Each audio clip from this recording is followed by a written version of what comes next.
नमस्कार, मैं एस पवार हरियाणा खास पर आपका स्वागत है। और हम आ गए हैं गांव पीली मंदोरी के ताऊ देवीलाल स्टेडियम में। आज हम आपको बताएंगे गांव पीली मंदोरी को हरियाणा खास की नज़र से। हम जाएंगे हर गली, हर मोहल्ले, हर जन जन की बात करेंगे।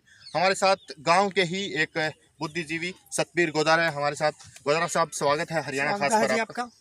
तो मैं यूँ पूछना चाह रहा था कि गाँव के अंदर जब से बीजेपी सरकार आई है तो एक तरह से यूं कहा जा रहा था कि हर जन जन का विकास होगा, हर गली मोहल्ले का विकास होगा। गांव में बहुत सारे ऐसे कोने हैं जिनका विकास अभी नहीं हुआ। अभी मैं बस स्टैंड की ओर से आ रहा था तो मैंने हॉस्पिटल देखा, वहां पर जो पशु अस्पताल है उसके अंदर कोई विकास मेरे को दिखाई नहीं दिया किस तरह से। तो आप किस नज़र से देखते हैं? आप एक थोड़ा सा एक वाकया बताइए गाँव का कि कहाँ पर कमी रह गई है, बताइए जी। अगर हम बात करते हैं गांव के विकास की, तो पीछे की जितनी सरकारें रही है या जो भी विकास हुआ है गांव में, उसकी नज़र से अगर देखा जाए तो विकास के मामले में ये गांव है ना, ये पीछे ही गया है, आगे नहीं आया है। क्योंकि विकास, हालांकि ऐसी बात नहीं है, पैसे आए हैं, लगे हैं, लेकिन जहां पैसों की ज़रूरत है, जहां लगने चाहिए, अगर हम स्टेडियम की बात करें या आपने जैसे मतलब सामान्य अस्पताल, पशु अस्पताल की बात कर रहे थे, बिल्कुल बिल्कुल। तो ऐसी बहुत सी जो सरकारी पुरानी बिल्डिंगें हैं जो आज एक जर्जरता की हालत पर है। आपने देखा होगा पशु अस्पताल के अंदर दीवारें गिरी हुई है, वहाँ कोई डॉक्टर नहीं है, कोई ऐसी व्यवस्था नहीं है। और दूसरा, जो निजीकरण का जो चलन पिछली सरकारों में शुरू हुआ था वो ज़्यादा बढ़ा है। एक टाइम था जब उस अस्पताल के अंदर बढ़िया डॉक्टर थे और हर चीज़ की अच्छी फैसिलिटी थी। एक फ़ोन करते थे हम लोग तो डॉक्टर आते थे, घर पे आके ट्रीटमेंट करते थे, दवाइयाँ फ्री मिलती थी। लेकिन आज 5-6 जो डॉक्टर है गांव में प्राइवेट, उनका धंधा जो अच्छी तरह से फल फूल रहा है। और देखो निजीकरण बढ़ा है साथ ही। मतलब एक तरह से जो गरीब आदमी है, जो एक तरह से मतलब सरकारी अस्पताल में जो फैसिलिटी मिलती थी, यूँ कहा जाता था कि सरकारी हॉस्पिटल जो है वो सभी वर्ग का उसमें विकास है, एक तरह से सस्ती दवाएं मिल सकती थी वहाँ। तो गरीबों के लिए मतलब कोई सुविधा नहीं, गरीबों के लिए कोई सुविधा नहीं है।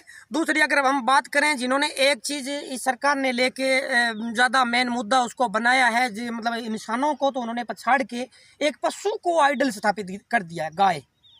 उसके हाँ, तो उसके ऊपर गौशाला के अंदर है ना एक ऐसा मतलब क्रेज आया। हालांकि एक नज़रिए से वो अच्छा भी है, क्योंकि जो आवारा पशु थे ना वो मतलब खेतों में नुकसान पहुंचाते थे, इस नज़र से तो अच्छा है। लेकिन पूरी उसी के ऊपर सारी चीज़ें है ना नज़र उस पर कर दी गई है, मतलब उसी तरह पूरा। तो एक तरह से चलो चलते चलते बात करते हैं। एक तरह से यूं कहा जा रहा था कि बीजेपी सरकार में किसान जो है उनके लिए बहुत अच्छी नीतियां लाई है सरकार, और यूं मान के चला जा रहा था कि बहुत एक चहुमुखी विकास की बात कही थी खट्टर साहब ने। तो क्या इस तरह का कुछ हुआ है? नहीं साथी, किसान, मैं खुद एक किसान हूँ और देखो ज़्यादा ज़मीन नहीं है हमारे पास, थोड़ी सी ज़मीन है। लेकिन वो जो कर्जा पहले था वो कर्जा बढ़ा है। क्यों बढ़ा है कि फसलों की जो लागत मूल्य है वो बढ़ गई है, खाद बढ़ी है, दवाइयों के बीजों के रेट बढ़ गए हैं। लेकिन जैसे सरकार ने शुरुआत में आते ही कहा भी हम 1.5 गुनी 2 गुनी आय कर देंगे, ये कर देंगे।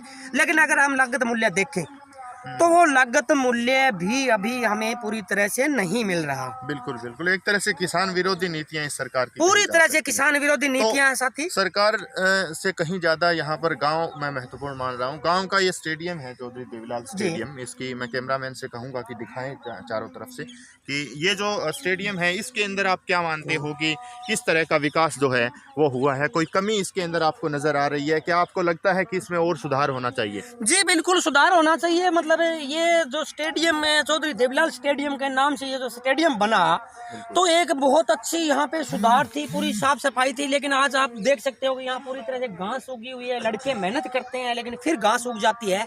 हाँ, एक नीतियों के तहत 2-3 प्रोजेक्ट आए थे। एक पार्क का प्रोजेक्ट आया था, तो वहाँ पे कई लाखों रुपए लगा के और पार्क की 4 दीवारी तो बना दी, लेकिन उसमें भी वो कंटीली झाड़ियां जो है उग गई है। और उस पार्क, मेरे गांव के मेन बस स्टैंड पे एक पार्क है, आपने देखा होगा, उसकी भी हालत खस्ता है। अगर उसकी भी थोड़ी डेंटिंग पेंटिंग कर देते ना तो ठीक रहता। लेकिन वो पार्क वाला पैसा अगर यहाँ स्टेडियम पे लगाया होता तो यहाँ से कितनी प्रतिभाएं निकल के जाती। बिल्कुल, एक तरह से मतलब पिछले दिनों काफ़ी लड़कियों ने वॉलीबॉल के अंदर मैंने सुना है कि गांव में अच्छी पोजीशन लेके आई हैं लड़कियां, लेकिन उनके लिए जो प्रयास होने चाहिए पंचायत की तरफ से वो नहीं हो रहे? नहीं हो रहे बिल्कुल। अभी भी 2 लड़कियों का है ना, 2 बेटियों का इस गांव की बहुत गर्व का विषय है कि वॉलीबॉल की नेशनल टीम में सिलेक्शन हुआ है। लेकिन सपोर्ट्स की अगर हम बात करें तो ऐसा कोई बजट या ग्रांट अभी तक सपोर्ट्स की नहीं आई है कि इन विद्यार्थियों को किट मिल सके, इन विद्यार्थियों को कोचेज मिल सके। यहाँ स्टेडियम के अंदर मैंने एक बार सुना था साथी कि कुछ 10-12 लाख रुपए आए हैं यहाँ पे 2 रूम बनाने के लिए, टॉयलेट, बाथरूम और पानी की व्यवस्था के लिए, लेकिन ऐसा कुछ भी नहीं हुआ है। खाली मतलब वो फाइलों के अंदर जरूर आए होंगे। गांव में पिछले दिनों नशे को लेकर इस तरह से देखा जा रहा था, खबरें 1-2 अखबारों ने कवर की थी कि नशा जो है बहुत प्रभावी रूप से जड़ें जमा रहा है अपनी। तो क्या लगता है कि जो नशा है वो किस कारणों से फैल रहा है और उसको ग्रामीण स्तर पर किस तरह से प्रयास करके उसको कब्जे में लिया जा सकता है, उसको उस पर रोक लगाई जा सकती है? क्या पंचायत उसके लिए प्रयास करती है या आम लोग करते हैं? उस पर मैं कुछ जानना। जी, हमारा यूथ का एक संगठन है शहीद भगत सिंह वैचारिक मंच जी, और भी काफ़ी जो बुद्धिजीवी नौजवान युवा जो चिंतनीय है इस विषय को लेके, वो समय समय पर प्रयास करते रहते हैं। हमने 2-3 बार मीटिंग भी करवाई है।